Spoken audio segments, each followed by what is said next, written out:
존경하는 국민 여러분, 오늘날 대한민국 국회의 모습이 이런 초라한 모습이어서 정말 죄송스럽게 생각합니다. 국민을 위해서, 민생을 위해서 밤을 새워야 할 국회가 민주당 이재명 대표를 지키기 위한 호위무사 역할을 하는 민주당으로 인해 이렇게 비정상적으로 작동되고 있는 것에 대해서 국회의원의 일원으로서 또 여당의 대표로서 정말 송구스럽게 생각합니다. 어저께 울산 선거 공작 사건에 대한 1심 재판이 있었습니다.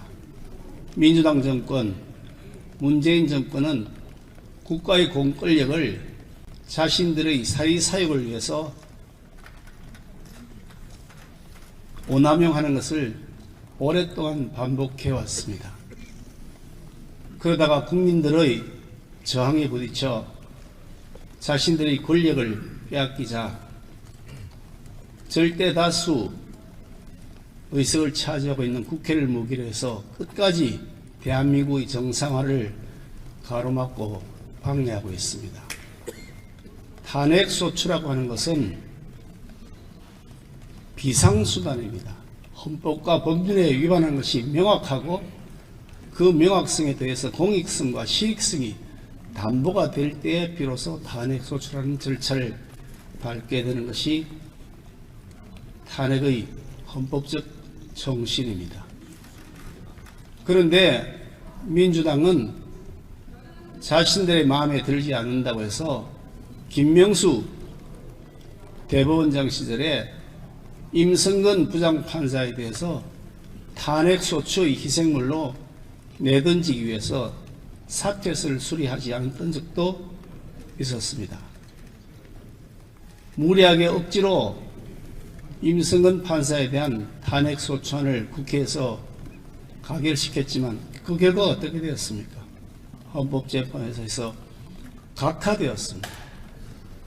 이상민 행정안전부 장관에 대해서 억지로 밀어붙여서 탄핵소추안을 국회에서 가결시켰지만 어떻게 되었습니까? 민주당이 추천하고 민주당 정권이 임명했던 헌법재판관들마저도 단 한 명도 민주당 편을 들지 않았습니다. 터무니없고 억지로 가득 찬 탄핵소추안이었다고 하는 사실이 민주당 자신이 임명했던 재판관이 보더라도 너무나 명확하게 드러났었기 때문입니다. 결국 그로 인해서 피해를 본 것은 국민이었습니다. 국민의 안전을 책임져야 될 행정안전부 장관을 거의 6개월 동안 공백으로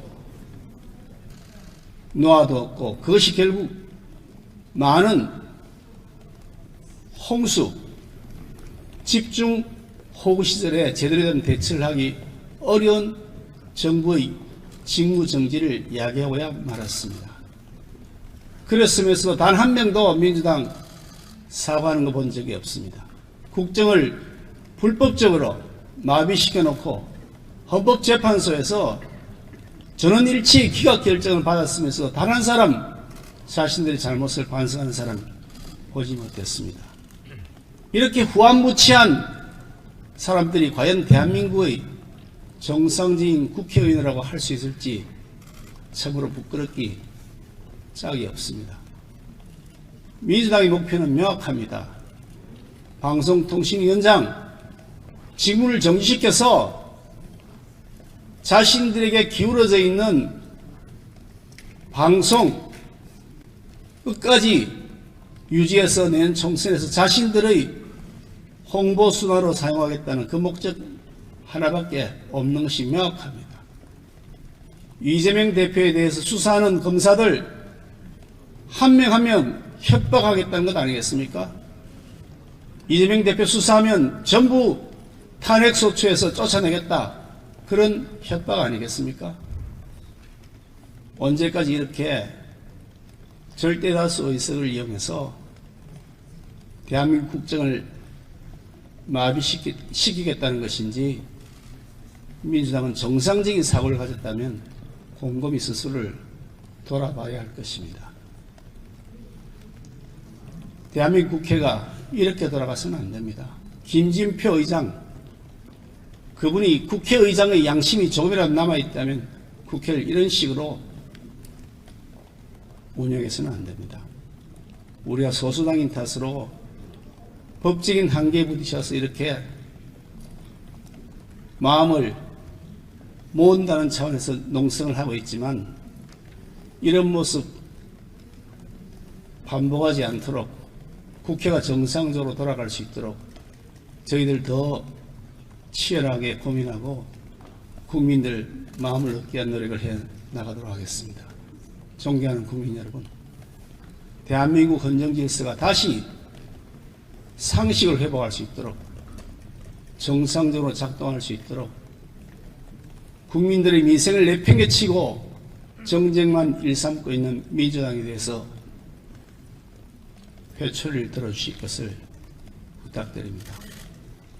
저희 여당 또한 부족한 점을 잘 돌아보고 채우면서 국민들께서 꼭 필요로 하는 일을 더 열심히 해나가는 일하는 정당이 될 수 있도록 노력해 나가겠습니다. 고맙습니다.